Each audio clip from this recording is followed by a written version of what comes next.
Hello friends, स्वागत है आपका आपके अपने लीगल चैनल सोच पर प्रहार में। मैं हूं एडवोकेट सनी शर्मा और दोस्तों आज मैं आपको जो बात बताने जा रहा हूं वो आपके बहुत ही काम आ सकती है। दोस्तों बहुत सारे केसेज में ऐसा होता है कि जब एक पार्टी केस को फाइल करती है, हमें किसी प्रकार से सूचना नहीं मिल पाती, हम लेट हो जाते हैं, हमें जानकारी बाद में मिलती है और जब हमें जानकारी मिलती है, हम कोर्ट के अंदर उपस्थित होते हैं, तब तक काफी देर हो चुकी होती है। मेरे कहने का मतलब है तब तक उस केस में कोई ऐसा ऑर्डर हो चुका होता है जो आपके लिए सही नहीं होता है, यानी कि दूसरी पार्टी के पक्ष में ऑर्डर हो चुका होता है, जैसे कि एक्स पार्टी ऑर्डर हो चुका होता है या फिर अगर कोई स्टे का मामला है तो स्टे मिल चुका होता है। तो दोस्तों ऐसे में आपको बहुत नुकसान उठाना पड़ जाता है। तो आज जो मैं आपको रेमेडी बताने वाला हूं वो आपको इन सारे नुकसानों से बचा सकती है, यानी कि आप सामने वाली पार्टी को स्टे ऑर्डर लेने से रोक सकते हो, किसी भी प्रकार की प्रोसीडिंग्स या फिर एक्स पार्टी ऑर्डर होने से रोक सकते हो। यानी कि इस तरीके से आप कोर्ट को यह कह सकते हैं कि आपको बिना सुने किसी दूसरी पार्टी के पक्ष में ऑर्डर ना किया जाए। अब दोस्तों आज की इस वीडियो में मैं आपको पूरा तरीका बताने वाला हूं कि किस तरह से आपको यह कार्य करना है। पूरी जानकारी आज की इस वीडियो में मैं आपको दूंगा। वीडियो को स्किप बिल्कुल मत कीजिएगा और आखिरी तक मेरे साथ बने रहिएगा।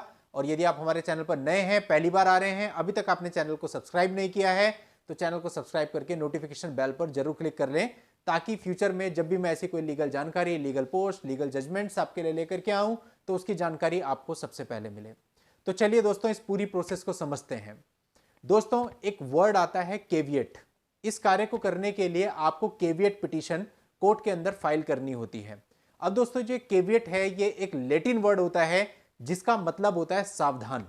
यानी कि केविएट पिटीशन आप उस कोर्ट के अंतर्गत फाइल कर सकते हैं जहां आपको अंदेशा है कि सामने वाला आपके विरुद्ध कोई केस फाइल कर सकता है, किसी प्रकार की कोई रिट फाइल कर सकता है, किसी प्रकार की कोई भी प्रोसीडिंग कर सकता है, स्टे के लिए जा सकता है, रिवीजन के लिए जा सकता है या फिर कोई एप्लीकेशन दे सकता है। यानी किसी भी प्रकार की प्रोसीडिंग्स आपके खिलाफ पर्टिकुलर कोर्ट में कर सकता है। आपको ऐसा अंदेशा होता है तो आप उस कोर्ट के अंदर केविएट पिटीशन लगा सकते हैं।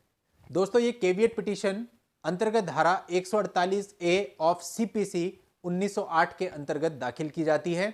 दोस्तों यदि आपको ऐसा लगता है कि कोई व्यक्ति आपके खिलाफ कोई भी केस, रिट पिटीशन वगैरह फाइल कर सकता है और आपकी एब्सेंस में कोर्ट को मिसगाइड करके अपने फेवर में कोई ऑर्डर करवा सकता है, तो ऐसे केस में उस पर्टिकुलर कोर्ट में जिसमें आपको लगता है कि सामने वाला व्यक्ति जाएगा, उस कोर्ट में आप केविएट पिटीशन फाइल करके कोर्ट से यह अनुरोध कर सकते हैं कि यदि कोई व्यक्ति आपके खिलाफ उस कोर्ट के अंदर कोई भी केस, कोई प्रोसीडिंग करता है, कोई एप्लीकेशन देता है, तो आपको बिना सुने सामने वाली पार्टी के पक्ष में कोई भी ऑर्डर ना करें, यानी कि एक्स पार्टी ऑर्डर ना करें।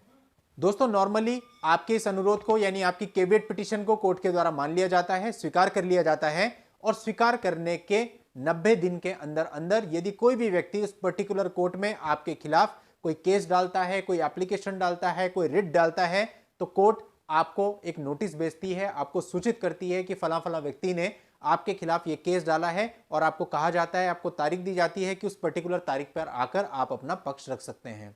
लेकिन आपको बिना सुने कोर्ट कोई भी ऑर्डर उसके पक्ष में नहीं करेगी। 90 दिन का दोस्तों टाइम होता है केविएट पिटीशन का। तो दोस्तों जब आप केविएट पिटीशन फाइल करेंगे उसके बाद 90 दिन के समय के अंतर्गत आपको सूचित कर दिया जाएगा यदि आपके खिलाफ कोई भी केस उस पर्टिकुलर कोर्ट में आता है। दोस्तों मान लेते हैं 90 डेज खत्म हो गए और इस 90 डेज के बाद भी आपको शक है, आपको अंदेशा है कि आपके खिलाफ कोई केस उस पर्टिकुलर कोर्ट में किया जा सकता है, तो ऐसे केस में आप एक फ्रेश केविएट पिटीशन को फाइल कर सकते हैं और उस केविएट पिटीशन का टाइम भी फिर आपको आगे 90 दिन मिलेगा। ऐसे ही आप 90 दिन की केविएट पिटीशन को फाइल करके अपने आप को सिक्योर कर सकते हैं ताकि आपको बिना सुने आपके अगेंस्ट कोई गलत ऑर्डर ना हो जाए।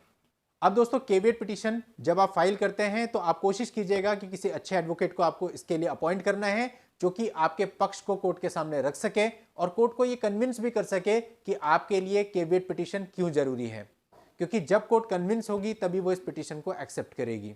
दोस्तों जो केविएट पिटीशन है ये सीपीसी की एक प्रोसीडिंग है, सीपीसी के अंतर्गत दाखिल की जाती है, इसलिए ये क्रिमिनल प्रोसीडिंग पर लागू नहीं होगी। अब अगर मैट्रिमोनियल इश्यूज की बात करें तो मैट्रिमोनियल इश्यूज में बहुत सारे क्रिमिनल केसेस भी होते हैं, जैसे कि 498 ए ऑफ आईपीसी, 377 या फिर 125 सीआरपीसी, यानी कि जहां पर सीआरपीसी और आईपीसी का यूज होता है वहां पर आप केविएट पिटीशन से कोई रिलीफ नहीं ले सकते हैं। केवल सिविल प्रोसीडिंग में ही आपको इसका रिलीफ मिलेगा। जैसे कि अगर हम डाइवोर्स की बात करें तो डाइवोर्स एक सिविल नेचर का मामला होता है। सेक्शन 9 की बात करें वो भी एक सिविल नेचर का मामला होता है। तो कहने का मतलब यह है कि आपके मैट्रिमोनियल इश्यूज में जो मामले सिविल नेचर के हैं केवल उनमें ही आप इसको यूज कर सकते हैं। क्रिमिनल प्रोसीडिंग में आपको केवियट पिटीशन से कोई भी बेनिफिट नहीं मिलेगा। दोस्तों, अगर आप अपनी किसी भी पर्सनल प्रॉब्लम के लिए मुझसे बात करना चाहें तो इस वीडियो के नीचे डिस्क्रिप्शन में मेरा व्हाट्सएप नंबर दिया हुआ है। उस व्हाट्सएप नंबर पर व्हाट्सएप मैसेज करके आप अपनी अपॉइंटमेंट बुक करके मुझसे बात भी कर सकते हैं। नेक्स्ट वीडियो में नई लीगल जानकारी के साथ मैं आपसे फिर मिलता हूं। तब तक के लिए goodbye and thank you for watching. Take care.